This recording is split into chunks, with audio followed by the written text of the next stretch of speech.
até o ano de 2050 nós vamos ter cerca de 9,7 bilhões de habitantes no planeta Terra. Para sermos capazes de alimentar todas essas pessoas, nós vamos precisar aumentar a nossa capacidade de produção de alimentos em até 70%. E só existe uma maneira de nós conseguirmos vencer esse imenso desafio: aumentando a capacidade produtiva das nossas áreas agrícolas.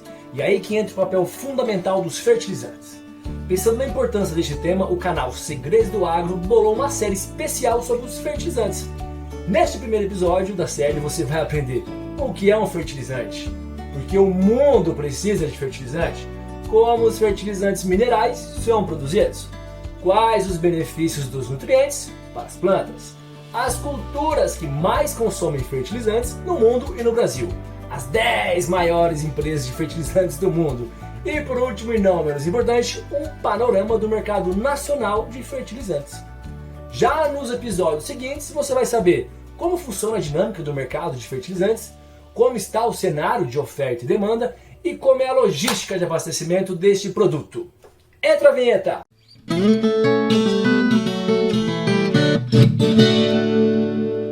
Turma, eu sou Gustavo Xeroff, sejam bem-vindos de volta ao meu canal Segredos do Agro. Em 1960, 1 hectare era capaz de alimentar 2 pessoas.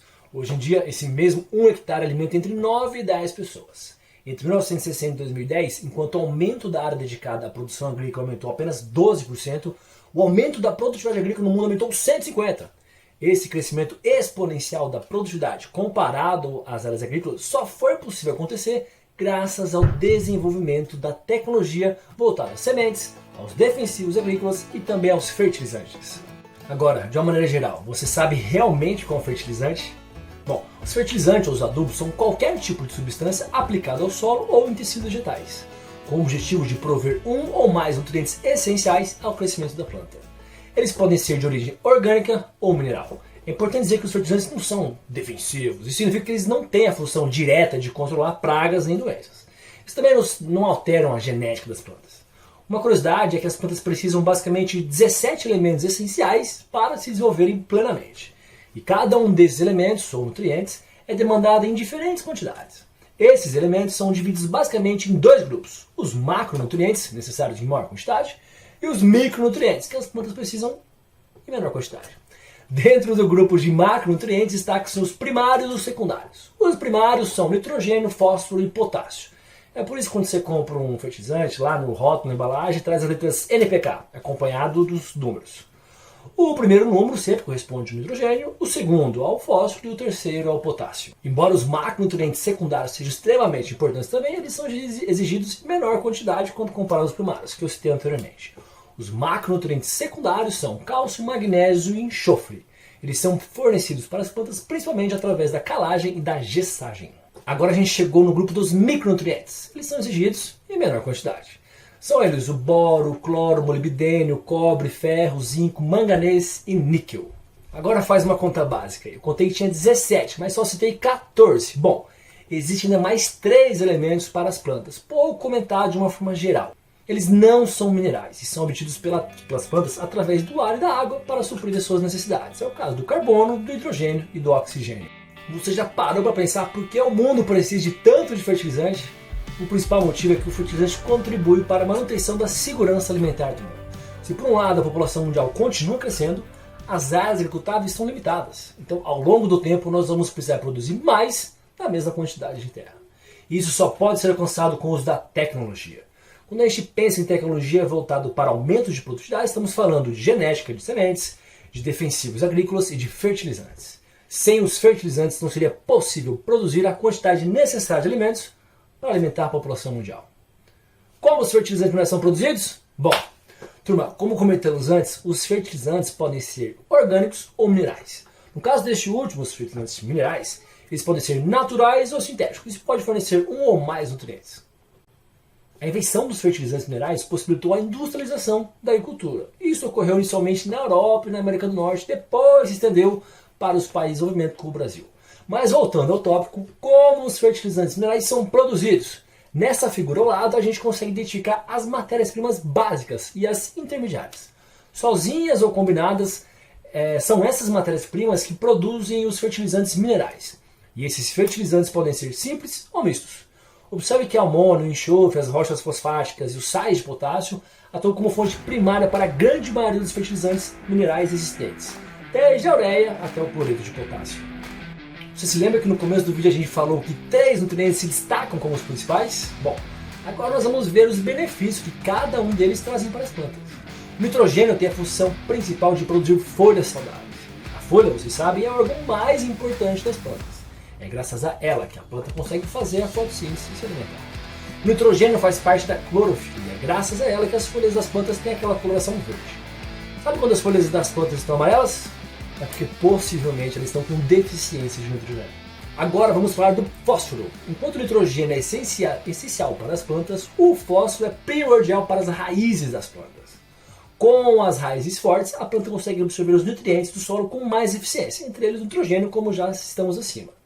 Outra coisa interessante é que o fósforo ajuda a produzir alimentos saborosos e com tamanho adequado. E é muito perceptível quando vê no tamanho dos grãos. Por exemplo, na safra de soja, quanto mais peso cada grão sozinho tiver, maior será a produtividade. Então não importa apenas a quantidade de grãos, mas também o seu peso. E é graças ao fósforo que esses grãos de soja conseguem ter o peso adequado. E é por isso que os fertilizantes de soja possuem um grande índice ou um grande percentual de fósforo aplicado. Finalmente chegamos ao terceiro macronutriente essencial, o potássio. Quase todas as culturas precisam de potássio. Ele ajuda a manter o pH das células. Outra característica do potássio é que ele torna o alimento mais saboroso e melhora a sua aparência. Além disso, ele é responsável pelo maior tempo de duração do alimento nos armazéns. De acordo com a Associação Internacional da Indústria de Fertilizantes, IFA, existem 6 culturas que mais consomem fertilizantes. Em primeiro lugar, com 19%, estão as frutas e os vegetais, os chamados hortifrutis. O milho vem em segunda com 14%, a soja com 12% e o arroz com 11%. A palma com 8% e finalmente o trigo com 7%. O Brasil é responsável pelo consumo de cerca de 8% da demanda global por fertilizantes. Ele está em quarto lugar, ficando atrás da China, Índia e Estados Unidos. As 5 culturas principais que correspondem por 85% do consumo de fertilizantes no Brasil. A primeira é a soja, com 45% do consumo de fertilizantes. A segunda é o milho, com 18%. Logo em seguida vem a cana-de-açúcar, com um consumo próximo de 10%, e o algodão e o café, cada um consume próximo de 6%. A velocidade de crescimento da demanda brasileira por fertilizantes tem superado o crescimento da oferta nacional. Por causa disso, este suprimento tem ocorrido através do aumento das importações. Na década de 90, que o país deixou de ser exportador de fertilizantes e passou a ser um grande importador. Mais de 80% dos fertilizantes consumidos no Brasil são importados. Turma, estamos chegando quase ao final deste vídeo. Eu espero sinceramente que vocês estejam gostando de assistir tanto como eu estou gostando de trazer esse conhecimento para vocês. Agora vamos falar das maiores empresas de fertilizantes do mundo. A necessidade crescente de mais área de plantio em todo o mundo aumenta a demanda pelo consumo de fertilizantes. E isso cria maiores incentivos para a produção desse insumo agrícola em larga escala global. O nitrogênio sintético é produzido principalmente na América do Norte, na Índia, China, Rússia, Oriente Médio, na Austrália e na Indonésia. E 80% do potássio utilizado no mundo vem do Canadá, Israel, da Rússia, Bielorrússia e Alemanha. Mais de 75% das reservas mundiais de fosfato de rocha estão localizadas no Marrocos, no Saara Ocidental. Os fabricantes, especialmente de fosfato e potássio, dominam certos mercados ou setores geográficos e atuam como monopolistas. Os maiores atores do mercado de fertilizantes são a Agrium, ou a Nutrien, do Canadá, a Yara, da Noruega, e a Mosaic Company, dos Estados Unidos. Essas empresas operam suas próprias minas e fábricas. Juntas, elas são responsáveis por 21% do mercado global de fertilizantes. Já as 10 maiores corporações já têm cerca de 60% desse negócio. Turma, como a gente já viu antes, o Brasil é responsável por cerca de 8% do consumo global de fertilizantes. É o quarto maior do mundo, atrás apenas de China, Índia e Estados Unidos. O principal nutriente aplicado no Brasil é o potássio, com 38%. Em seguida vem o cálcio, com 33%, e o nitrogênio em terceiro, com 29%. A maior cultura agrícola brasileira é a soja, que demanda mais de 40% dos fertilizantes aplicados. O consumo nacional de fertilizantes depende principalmente da margem das culturas que estão sendo produzidas, visto que o grande valor investido no solo precisa ser recompensado. É influenciado também pelo preço relativo dos fertilizantes, que é a chamada relação de troca, e ainda pela política agrícola, crédito, custeio, preço mínimos, expectativas de preços futuros das culturas produzidas e também pela evolução da tecnologia agrícola. Nós vimos também que a velocidade de crescimento da demanda brasileira tem superado a taxa de crescimento mundial. E para suprir essa lacuna, houve um aumento das importações. O país deixou de ser um exportador de fertilizantes para ser um grande importador. Com isso, a produção nacional responde por menos de 20% da demanda total do país. Apesar das dificuldades de compra e de logística provocadas pela guerra entre Rússia e Ucrânia, que são dois fornecedores importantes de insumos no mundo, as entregas de fertilizantes no mercado brasileiro em 2022 conseguiram atender plenamente o mercado, mesmo com uma queda de 10% em relação a 2021.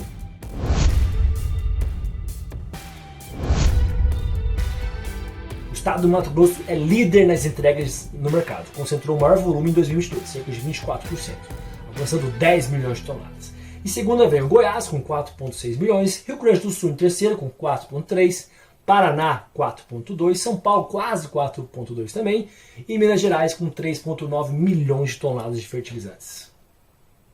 Turma, nesse primeiro episódio dessa série especial sobre fertilizantes, vocês começaram a conhecer um pouco mais sobre esse tema tão importante, não só para o mercado do agro, mas também para a manutenção da segurança alimentar em todo o mundo. No próximo vídeo da série nós vamos seguir aprofundando esse assunto, detalhando ainda mais sobre como funciona esse mercado e como é a sua demanda. Deixe os seus comentários aqui embaixo. Me digam o que vocês acharam desse conteúdo. Esse vídeo ajudou ou agregou algum conhecimento para você? Eu espero sinceramente que sim. E quais são os outros assuntos que você quer que eu traga aqui nos próximos vídeos? Vou pedir também para vocês deixarem o seu like, dar aquela força, se inscreve no canal, caso não seja inscrito, né? E por último e não menos importante, fale comigo também no Instagram. Tchau!